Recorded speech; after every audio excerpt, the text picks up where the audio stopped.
Doy gracias a Dios por esta oportunidad de estar acá, de poder compartir. Realmente fue un día muy bendecido.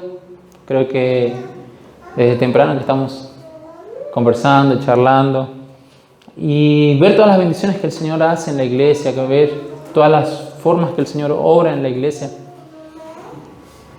es algo que uno debería reflexionar de una manera que podamos guardar como esos momentos importantes en nuestras vidas.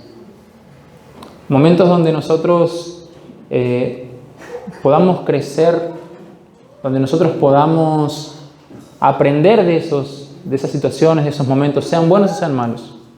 ¿Por qué digo esto? Porque una de las cosas que a mí me encanta, o que fui aprendiendo que me encanta, en la Biblia es las biografías de las personas. La biografía de hombres y mujeres, así como vos, así como yo, personas defectuosas porque realmente si nos vamos a estudiar las historias de ellas, encontramos errores, limitaciones, falencias. Y uno a veces dice, no, antiguamente la iglesia primitiva era una iglesia maravillosa, una iglesia donde oraban y acontecían cosas, o predicaban el evangelio y 3.000, 5.000 personas se convertían. Y uno dice, wow, hay muchísimas cosas maravillosas. Gloria a Dios, sí, hay muchísimas cosas maravillosas.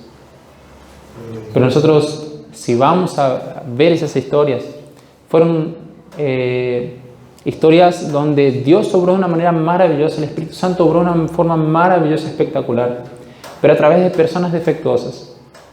Defectuosas en el sentido así, con limitaciones, con fallas, con errores, pero que fueron transformadas, que fueron edificadas, que fueron renovadas gracias a Dios únicamente, gracias al Evangelio de Cristo.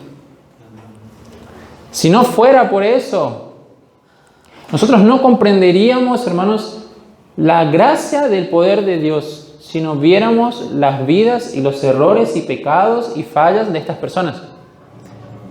Si la Biblia no fuera un libro tan transparente como es, a veces decimos, bueno, pero en la Biblia hay personas que cometieron pecado, que mataron a otros, que mintieron a Dios, que hicieron esto. Sí, hay.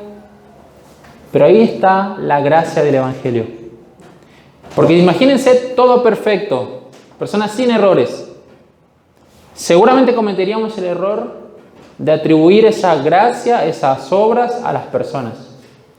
Y desviaríamos nuestra atención del poder del Espíritu Santo, del poder de Dios, del poder del Evangelio para transformar vidas, como dijo el apóstol Pablo. Y es gracias a que podemos ver los errores de esas personas que podemos entender la misericordia de Dios, como Dios usando personas pecadoras, llamando a pecadores al Evangelio, a su gracia, a la salvación. Y hoy yo quería meditar con ustedes en una biografía más, en un hombre que en algún momento tal vez me habrán escuchado hablar de él, que es muy interesante. Y la reflexión de hoy que la titulé así: comenzar de nuevo, comenzar con buenas noticias.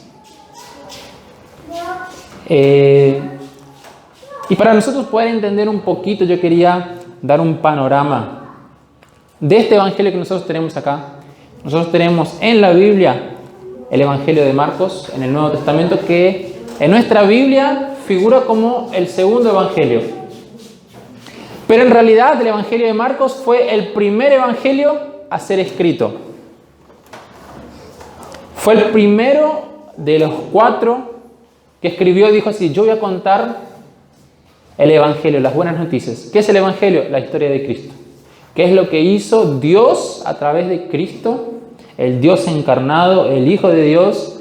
¿Qué es lo que ese Evangelio significa? ¿Y qué es lo que ese Evangelio vino a hacer para salvar a las personas? Y el Evangelio de Marcos fue el primero al ser escrito. Y Marcos escribe su Evangelio en un momento donde la iglesia ya estaba funcionando, la iglesia ya estaba caminando, los hermanos ya estaban predicando el Evangelio por otros lugares, el Evangelio ya había llegado a los gentiles.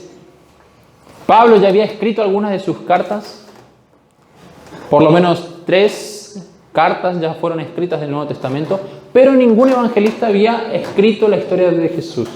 Y Marcos comienza su historia de Jesús y él dice así: comienzo del Evangelio de Jesucristo, el Hijo de Dios.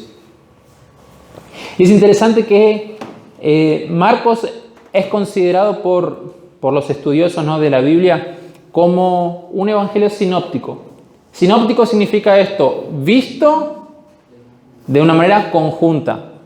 Y es sinóptico junto con Mateo, con Lucas y obviamente Marcos. Los tres son sinópticos. ¿Por qué les digo esto? Porque cuando ustedes vayan a leer cualquiera de los tres, van a encontrar historias parecidas en Marcos, algunas historias contadas también por Mateo y algunas historias contadas por Lucas. Pero Marcos fue el primero en que escribió el Evangelio. Y Lucas y Mateo tomaron del Evangelio de Marcos para escribir sus evangelios. Obviamente ellos escribieron mucho más después. Pero en Marcos nosotros encontramos 661 palabras en Marcos. Y de esas 661 palabras, 606 palabras fueron repetidas en el Evangelio de Mateo nada más. Para que ustedes vean la importancia del Evangelio de Marcos en inspirar a Mateo y a Lucas para escribir su Evangelio. Lleven en cuenta estas noticias para que después podamos reflexionar un poquito y entender un poco más acerca de Marcos. Mateo fue discípulo directo de Jesús. Era aquel llamado Leví, aquel publicano que se sentaba, recaudaba impuestos. Él caminó con Jesús, conoció más de la historia de Jesús. Pero yo me imagino así a Mateo, leyendo el Evangelio de Marcos y dice: mira, es verdad. Marcos está contando esta historia y yo la viví, yo estuve con Jesús ahí. Es verdad, entonces voy a contar esa historia también. Y Mateo, trayendo a memoria las cosas que Marcos escribía y que él vivió con Jesús, y dijo: sí, voy a escribir, y copió y hizo su Evangelio también. Obviamente él agregó otras cosas más que el Espíritu Santo le inspiraba. Marcos, si bien es un evangelio corto, nosotros vamos a ver a Jesús ahí actuando, trabajando. Marcos es diferente a los demás porque él no se importa con escribir la historia de la vida de Jesús. ¿Quiénes son los padres? La genealogía de Jesús. ¿Quiénes son sus abuelos? A él no le importa eso. A él lo que más le importa es lo que Dios pudo hacer a través del ministerio de Cristo y cómo esa buena nueva, muchas gracias, cómo esa buena nueva, esa buena noticia, ese evangelio vino para transformar la vida de las personas. Ese es el propósito. Y cuando dije que son sinópticos los tres, ¿qué significa? Imagínate vos una persona, o tres personas mejor dicho, subiendo una misma montaña las tres, pero las tres viéndola desde diferentes ángulos, desde diferentes lugares. Y es lo que pasa con Marcos, Lucas y Mateo. Los tres cuentan las mismas historias, pero los tres cuentan tal vez con ángulos diferentes o con propósitos diferentes. Porque Mateo va a escribir a personas judías, Lucas va a escribir para los griegos y Marcos va a escribir para los romanos. Ellos tenían su propósito para escribir a personas específicas, personas diferentes. Por eso es que él va a contar, por ejemplo, en su evangelio él va a traducir términos judíos para que los romanos pudieran entender. ¿Se acuerdan ustedes en la historia de la hija de Jairo que murió? Jesús fue a orar por ella y dijo así: Talita Kumi, que significa niña, levántate. Y él usa esa palabra Talita Kumi y al momento él traduce esa palabra porque las personas que estaban por leer su carta no sabían lo que significaba. Y así muchos otros términos él va traduciendo para el público al cual él está queriendo escribir. Para que las personas que iban a recibir su evangelio entendieran. Y es importante entender un poquito acerca de quién era este Marcos. La Biblia no habla mucho acerca de Marcos. Mismo el evangelio, si ustedes cuando lo lean todo, yo les invito a que después del culto, cuando lleguen a sus casas, lean el evangelio de Marcos. Es muy corto y lo van a entender rápido. Ustedes no van a encontrar ninguna parte que dice: yo, Marcos, escribí el evangelio. Pero, ¿por qué nosotros decimos que Marcos fue el escritor de este evangelio? Por algunas cuestiones que encontramos en la Biblia y algunas cuestiones que encontramos mismo en el Evangelio de Marcos. Marcos tenía un nombre compuesto que se llamaba Juan Marcos. Juan Marcos era hijo de María, aquella mujer que prestaba su casa para que la iglesia hiciera reuniones de oración, reuniones de la iglesia. ¿Se acuerdan cuando Pedro estaba preso y que el ángel vino a liberar a Pedro? Bueno, Pedro fue, después de ser liberado, a la casa de María, madre de Juan Marcos. Algunos estudiosos dicen que esta mujer María era una mujer de posesiones, rica, que siempre prestó su casa para la iglesia, para poder servir a la iglesia. Entonces Marcos era un joven de una familia cristiana, de una familia rica. La Biblia nos dice en Colosenses 4:10 que Marcos era primo de Bernabé, aquel hombre que también tenía posesiones, que había vendido un terreno que tenía y dado ese dinero a la iglesia para ayudar a los pobres.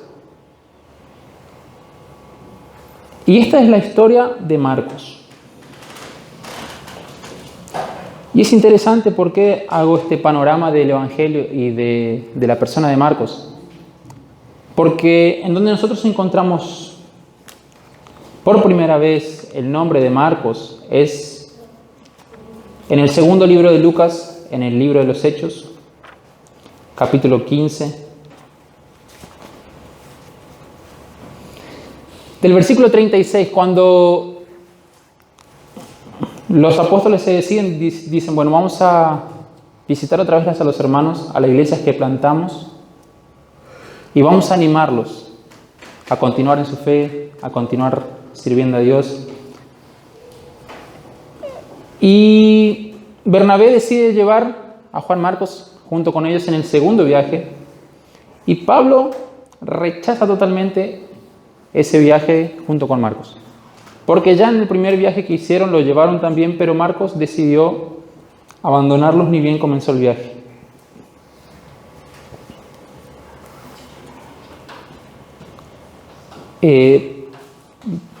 Marcos participó en dos viajes, en el primero que decidió abandonar, en el segundo quiso ir. Pablo no lo dejó ir porque había abandonado, había desistido en la primera vez y a Pablo no le gustó eso.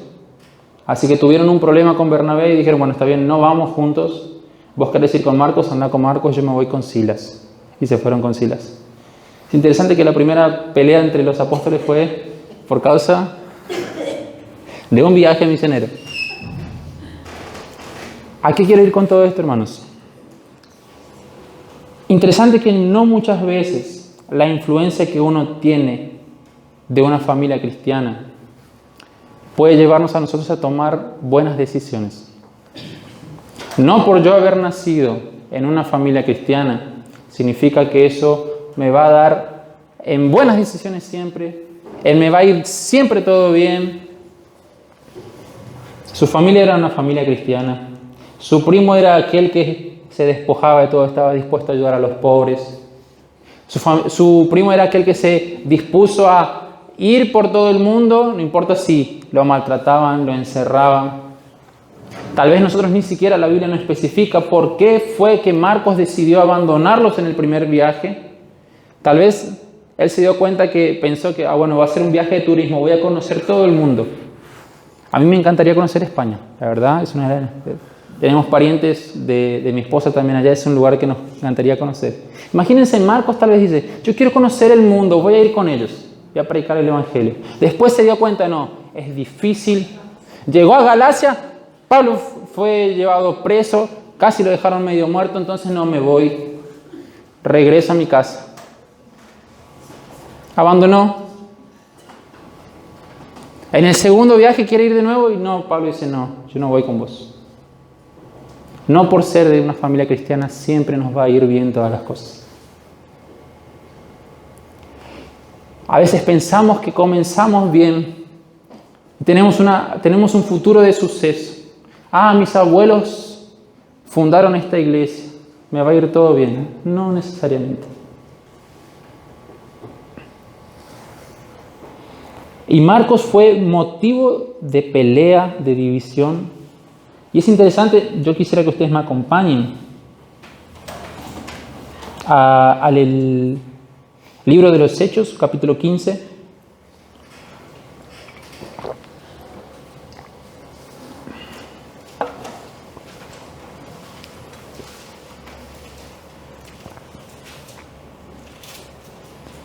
Versículo 39, por favor. ¿Alguien que pueda leer ese versículo? Versículo 39 del capítulo 15 del libro de los Hechos. Y hubo total desacuerdo entre ellos, que se separaron el uno del otro. Bernabé, tomando a Marco, navegó a Chipre. Dice que hubo un total desacuerdo. Y es interesante que otras versiones dicen sí, hubo un conflicto serio. Yo trato de preguntarme, ¿no? ¿Cómo es un conflicto serio entre dos apóstoles, Pablo y Bernabé, apóstoles maduros en la fe, apóstoles líderes de la iglesia, apóstoles que fueron plantando iglesias? ¿Cómo es un conflicto serio? ¿Cómo es una discusión seria? No sabemos, ¿no? La Biblia no especifica, pero hubo un desencuentro tan serio que ellos tomaron decisiones de separarse. Y todo por esa influencia de ese joven, al cual Pablo dice, si yo no quiero ir con vos, yo no quiero caminar con vos en este viaje misionero. Y aún si paramos ahí, hermanos, la historia de Marcos es una historia trágica, que uno dice, bueno, tal vez el joven tenía todo para dar bien en su vida ministerial, un joven que parecía que tenía potencial para involucrarse con el trabajo misionero, un joven que parecía que tenía dones, un joven que parece que le iba a ir re bien, Dios lo estaba usando y después, no resultó. Si paramos ahí, la historia es trágica. Pero nosotros, con la misericordia de Dios, con la gracia de Cristo, podemos ver, hermanos, que es posible comenzar de nuevo y comenzar con buenas noticias. Porque este Marcos, que parece que no se dio bien en sus primeros pasos, la Biblia nos va a decir que fue una de las personas, como les hablé del Evangelio de Marcos, usadas por el Espíritu Santo, usadas por Dios, para alcanzar personas que tal vez iba a ser difícil para ellos conocer la historia de Cristo si no fuera a través del Evangelio. Dijimos que Marcos escribe para los romanos, su Evangelio para los romanos, y él hace algo importantísimo que nosotros tenemos que aprender, hermanos. Él contextualiza el Evangelio para estas personas. Él no cambia el Evangelio.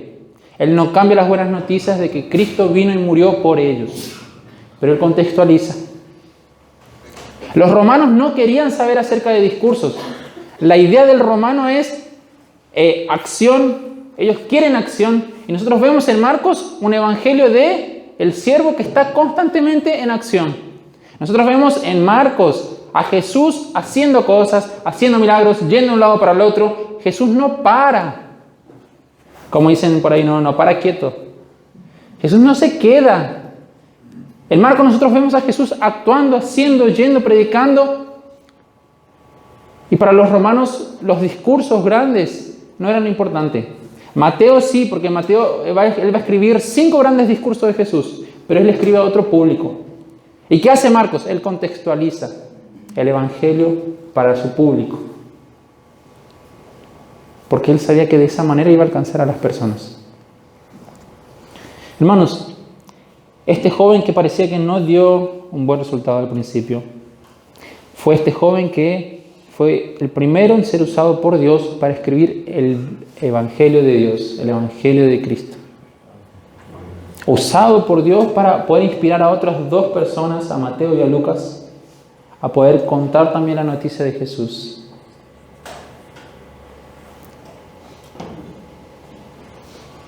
Usado de manera sabia, inspirada por el Espíritu Santo para poder contextualizar el Evangelio a personas en su realidad, en su contexto, pero para poder recibir el mismo mensaje. ¿Quién es este joven? ¿Y por qué decimos que fue Marcos? Aunque no dice su nombre en el Evangelio, podemos encontrar una referencia de este joven en el capítulo 14, en el versículo 51 y 52. Ustedes van a ver que en esos versículos hay un detalle que solamente Marcos cuenta, que él dice así, que hubo un joven, la noche que Jesús fue encarcelado, que Jesús fue a Getsemaní, y que hubo un joven que lo seguía a Jesús de noche, rumbo al Getsemaní, envuelto en sábanas, desnudo, envuelto en sábanas. Cuando los soldados lo descubrieron, él dice que abandonó las sábanas y se fue corriendo desnudo. Es solamente Marcos el que cuenta esta historia. ¿Qué quiero decir con eso? Hubo un momento en la historia de Marcos donde las actitudes, las acciones, las decisiones eran totalmente contrarias, tal vez a lo que muchos esperaban de una familia cristiana, de aquel que se identificaba con Jesús, de aquel que se identificaba como seguidor de Jesús. Decisiones y acciones contrarias a lo que tal vez se esperaba de un joven con dones, con capacidades. La Biblia tampoco nos cuenta, pero lo que sí vemos, tanto de los errores de Marcos como del futuro de Marcos, es que en algún momento de su historia, en algún momento desde que fue rechazado por Pablo en el segundo viaje misionero, hasta la primera prisión de Pablo cuando él fue preso en Roma, cuando termina el Evangelio cuando termina el libro de los Hechos, que él fue preso en Roma, hasta ese momento, nosotros no sabemos qué pasó en ese interín en la vida de Marcos. Pero yo quisiera que ustedes me acompañen a leer dos versículos. Uno está en Colosenses 4:10.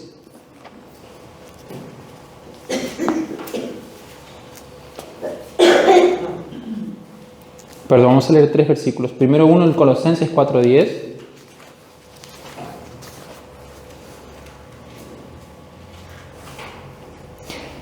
Es Pablo nuevamente escribiendo a la iglesia en su primera prisión. Recordemos que él escribe algunas cartas estando en la prisión. Una de esas cartas es la carta a los Colosenses, capítulo 4. Él nos va a decir así en el versículo 10. Aristarco, mi compañero de cárcel, les manda saludo. Como también, ¿quién? Marcos, primo de Bernabé. En cuanto a Marcos, ustedes ya han recibido instrucciones. Si va a visitarlos, recíbanlo bien. Aquel joven que cuando Bernabé lo trajo por segunda vez a Pablo, él no lo recibió bien. Ahora Pablo dice, recíbanlo. Si va a visitarlos a ustedes, acuérdense, él es compañero mío en la prisión. Algo pasó en la vida de Marcos desde que fue rechazado para ir en el segundo viaje misionero hasta que Pablo fue preso y que él terminó como compañero de prisión de Pablo en ese lugar. Y otro texto que está en Primera de Pedro, capítulo 5, versículo 13.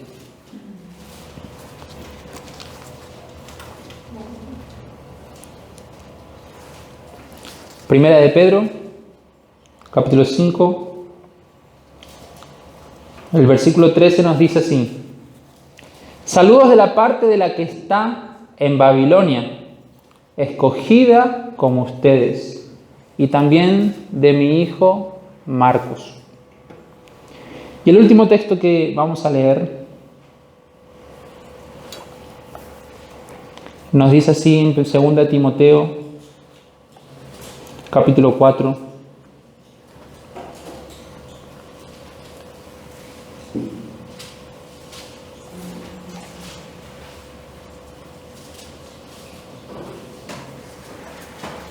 Del versículo 9 dice así: Pablo mandando una carta a Timoteo, la última carta que Pablo va a escribir a Timoteo, y le va a decir así: Timoteo, haz todo lo posible, versículo 9, capítulo 4.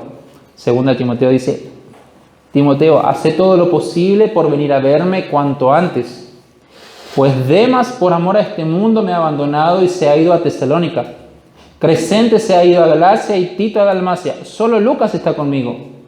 Recoge a Marcos y tráelo contigo, porque me es de ayuda en el ministerio. Este joven que fue rechazado por Pablo, que fue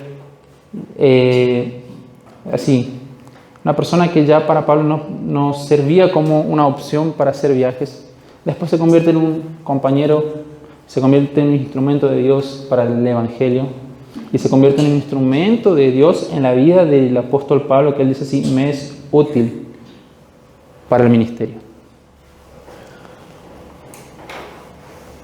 Hermanos, Dios nos deja en su Evangelio justamente esto, buenas noticias. El Evangelio es buenas noticias, dijo Pablo, para la salvación de todos aquellos que creen. ¿Y cómo nosotros vemos el Evangelio? A través de la vida de miles de personas que fueron transformadas. Personas que no solamente por su realidad al inicio en familias cristianas, no necesariamente su futuro iba a ser el perfecto. Porque muchas veces podemos comenzar bien y a lo largo de nuestro camino tomar decisiones equivocadas. O tal vez nuestros inicios en la vida no son de muy buenas decisiones. Pero sí hay una posibilidad que por el Evangelio nuestras vidas puedan ser útiles en las manos de Dios. Hoy por hoy, viendo una estadística de acá de Argentina, en el 2008, el 11,3% de las personas de Argentina eran personas que habían abandonado alguna religión, que ya no querían tener relaciones con ninguna fe, con ninguna creencia.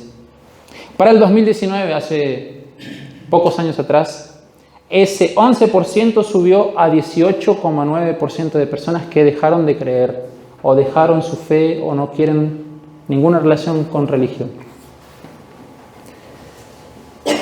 Personas que tal vez han tomado decisiones, que así como Marcos en su momento, tal vez comenzaron creyendo, comenzaron bien, pero que tal vez hoy por hoy es una realidad también para nuestros tiempos. Tal vez nosotros podemos analizar y decir: en mi vida yo tomé muy malas decisiones. En mi vida, así como Marcos, yo tal vez quise comenzar bien, pero no me di bien en algunas decisiones, no me fue bien en algunos momentos. Pero sí es posible, por una buena noticia que tenemos, porque el ser humano pecó. Y tal vez allá en el Edén, ya en el comienzo de todas las cosas, podríamos haber dicho: la raza humana ya no sirve para nada. Comenzó bien y se terminó. Pecaron. Pero Dios dijo: no, es posible comenzar de nuevo. Amén. ¿Destruyendo al ser humano? No. Mandando a mi Hijo morir por todos ellos, para que ellos tengan un nuevo comienzo, para que ellos sean transformados, para que ellos ahora tengan una buena noticia, para que ellos digan ahora: este es el principio del Evangelio, de aquel que es Jesucristo, aquel que es el Mesías, el Hijo de Dios. Hermanos, es posible sí tener nuevos comienzos, es posible sí tomar hoy decisiones guiadas por Dios, guiadas por el Espíritu Santo.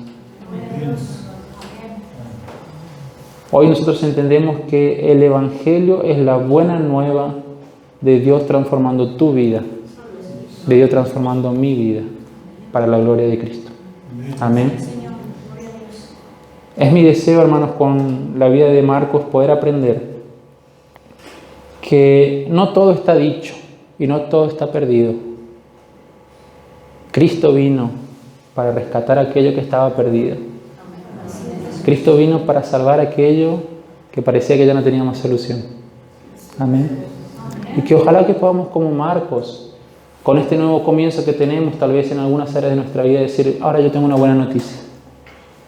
Dios puede cambiar mi vida, Dios puede cambiar tu vida. Y que en el lugar donde vos estás, vos puedas tener la sabiduría del Espíritu Santo y así como Marcos, poder contextualizar el Evangelio para la vida de esas personas a las cuales vos solamente puedes llegar. Ah, pastor, allá hay personas a las cuales hay que predicar. No. Personas a las cuales Dios te puso, a las cuales vos en tu lenguaje, a las cuales vos en tu contexto, a las cuales Dios con tus herramientas, con lo que vos sabés, podés contextualizar ese mensaje de salvación para esas personas. Marcos hablaba el lenguaje de los romanos y ellos entendieron el Evangelio que Marcos transmitió. Mateo y Lucas escribieron su Evangelio, pero no alcanzaron los romanos como Marcos alcanzó.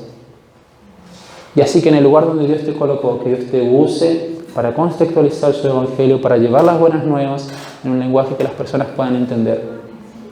Y que, en primer lugar, tu vida pueda ser ese reflejo de decir, Dios puede cambiar vidas, porque me cambió la mía. Amén. Iglesia, vamos a ponernos de pie.